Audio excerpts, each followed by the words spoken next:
इस शहर को बचाने के लिए कुछ लोगों ने जान की बाजी लगा दी। इनमें से कुछ के किस्से आप जानते हैं, कुछ के अनसुने रह गए। होटल ताज और ट्राइडेंट के बाद सबसे ज़्यादा देर तक लड़ाई नरीमन हाउस में चलती रही। इस लड़ाई लड़ने वालों में एटीएस कमांडो अमित तिवारी भी थे और आम शहरी पूरन दोषी भी।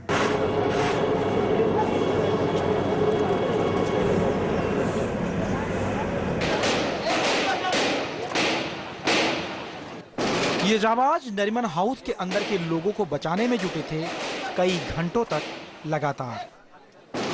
ये जवान शहर के लिए हीरो बनकर निकले। नरीमन हाउस इलाके के लोगों के साथ साथ पूरा शहर इनका शुक्रगुजार था।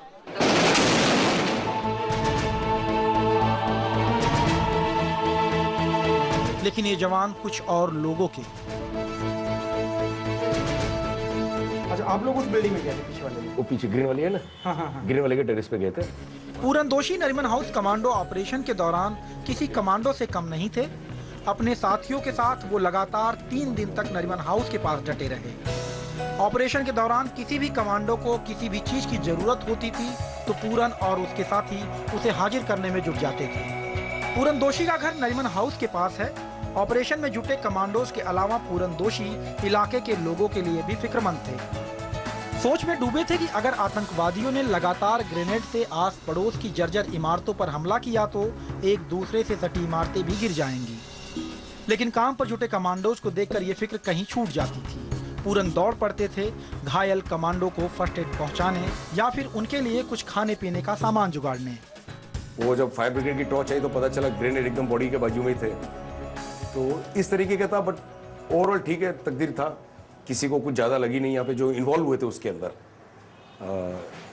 गोलियाँ काफ़ी चल रही थी, आजू बाजू से जा रही थी। जैसे फर्स्ट एड लेके जब हम गए थे टेरेस पे पीछे की बिल्डिंग पे, एक कमांडो इंजर्ड हो गया था, उनको स्प्लिंटर लग गया था सर के अंदर। ग्रेनेड का जो जब हेलीकॉप्टर से लैंड कर रहे थे वो फेंक रहे थे ग्रेनेड, उसका स्प्लिंटर लग गया था। उसके लिए जब फर्स्ट एड लेके गए ऊपर टेरेस पे तो वो किट हमने फेंका था दूसरे नरीमन हाउस के टेरेस पे, तो उस वक्त भी फायरिंग चालू ही थी।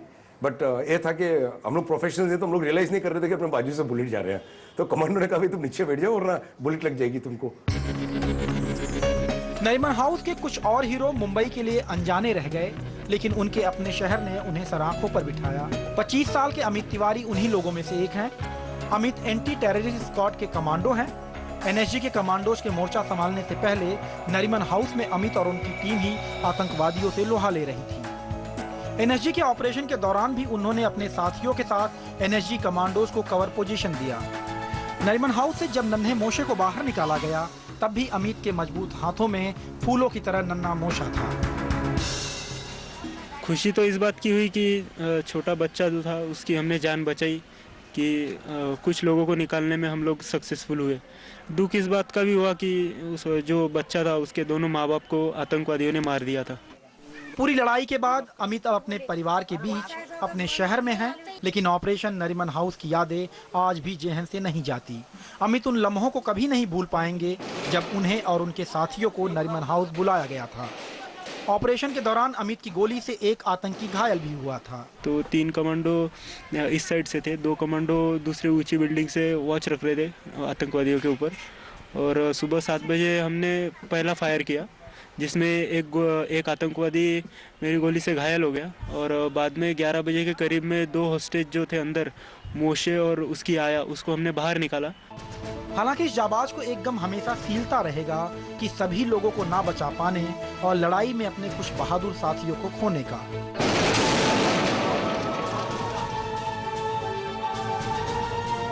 26 नवंबर मुंबई के लिए दर्द है।